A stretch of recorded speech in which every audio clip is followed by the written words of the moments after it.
What's going on, everyone? In this video, we're jumping into KeyShot Studio's latest updates to AI shots and running through background mode specifically to learn how you can implement it into your workflow.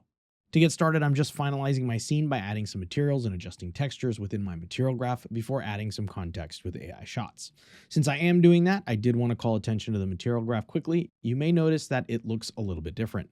Not a gigantic change, but the new node highlighting and colors make it significantly easier to see which nodes are selected, making the overall experience in the material graph much better. I just wanted to point it out in case you were wondering why things looked a little bit different. I'll pop up a quick comparison to the old material graph nodes so you can see the difference clearly. Okay, so with that taken care of, let's get back to talking about AI shots. If you're coming from our previous version of KeyShot Studio and AI shots, you've likely had some hands-on experience with that model and learned how to navigate the nuances of working with our previous version. In 2026.1, we've introduced a brand new model with AI Shots 2.0. Our latest release leverages a custom-trained model that uses unique technology which respects CAD data within the scene, better than generic generative AI models. This means higher accuracy and lower likelihood of discrepancy. Note that on first opening, KeyShot will download the AI Shots program data. However, once it's downloaded, you can use that model locally without issues going forward. Also be aware that if your GPU has less than 16 gigs of VRAM, you'll have a warning window pop up informing you of the insufficient VRAM. You can still use AI shots by hitting continue, but be aware that performance will be significantly lower. For this workflow, we're going to focus specifically on background mode with the goal of giving this moped model some context with a realistic environment.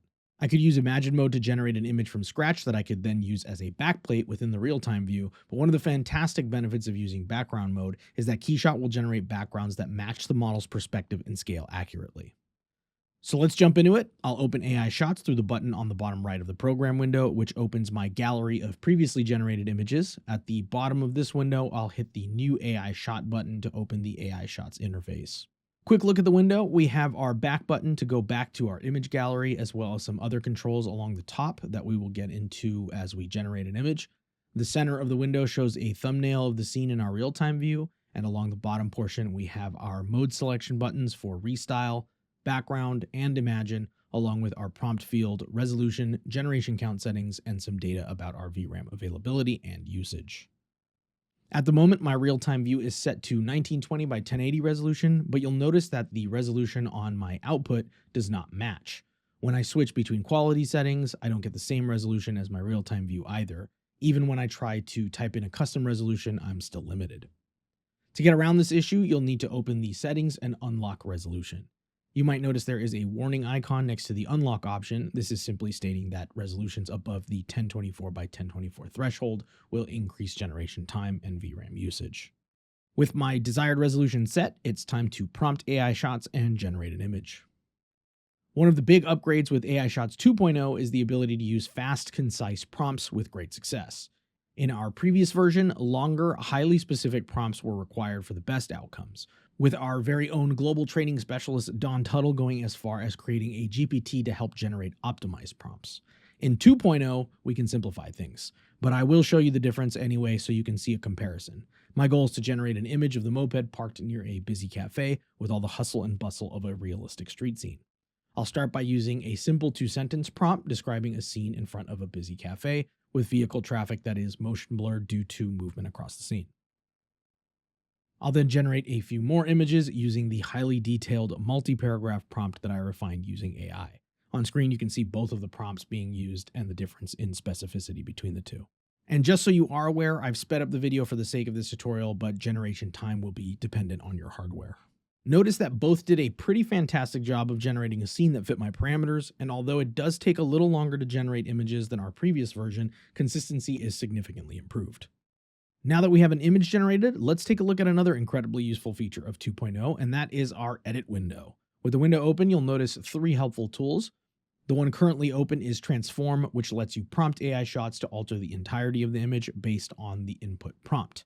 Replace, which enables in-painting through fill and erase mode, as well as the ability to clear your masks, change brush size, and hide your masks. Essentially, this feature allows you to mask a specific area of your image and then prompt AI shots to edit that specific area. And lastly, we have Upscale, which I think is incredibly helpful for speed and efficiency. I've essentially output my images at 1080p, which you can see at the top of the window, but by using Upscale, I can quickly double or quadruple the resolution without any issues. They are all pretty self-explanatory, but let's take a quick look at all three and see how they work more closely. As an industrial designer, I'm often looking to add a level of interaction or scale to a product by introducing a character or hand to the image for greater context and information. In this case, I'm going to keep it simple. I want to add a person to the image. I'll start with transform and quickly create a prompt to add a person using the moped. As we can see, it came out looking pretty good. At this point, I can upscale it if I'm ready and send it out to any stakeholders waiting for the image. But what if I wanted to add someone standing next to it in a specific location or something in the scene needs refining? In that case, I'll use the replace tool. Again, I'm going to keep it simple and just add someone near the moped interacting with it from the side of the scene. I'll mask the area I want the person standing in, and I'll prompt AI shots to edit the masked area. And there we go. You can see I've introduced someone into the scene that is looking at the moped, but this could be used to show an object being held, a button being pushed, or any number of other interactions you might want to add to a scene. And again, if I'm happy with the image, I can always use the upscale tool to create a higher resolution output to send to other stakeholders. In this case, I think I'll choose the image with the person riding the moped and upscale that for my final iteration. I'll select the image, open the upscale tool, and then I can choose between 2x or 4x upscaling. I'll stick with 2x for this, and I'll hit upscale. For context, the upscaling effect is occurring in real time. I am not speeding up the video for this portion. However, I am using an A6000 GPU, so you can use that as reference.